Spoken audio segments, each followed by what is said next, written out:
Hello বন্ধু, study circle চ্যানেলে আপনাদের সকলকে শুভেচ্ছা জানাই। আজকে আমি টাইম এন্ড ওয়ার্ক সম্বন্ধে একটি প্রশ্ন নিয়ে আপনাদের সামনে হাজির হয়েছি।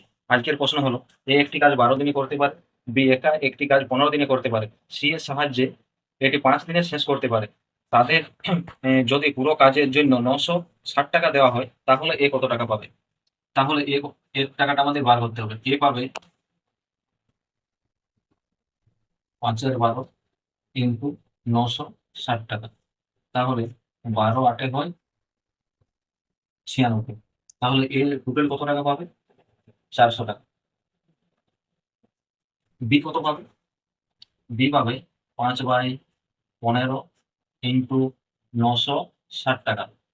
5 3 হয় 15, 3 32 হয় 96। তাহলে হচ্ছে বি পাবে 320 টাকা। তাহলে এ এবং বি টোটাল কত টাকা পাচ্ছে? 720 টাকা। তাহলে সি কত পাবে? সি হবে, টোটাল আমার মোট টাকা কত আছে? 960। 960 মাইনাস 720, তাহলে হয়ে যাবে 140 টাকা। এইটা সি পাবে। তাহলে আমাদের প্রশ্নে কি বলেছে? এ কত টাকা পাবে? এ পাবে 400 টাকা। এটিই আমাদের সঠিক উত্তর।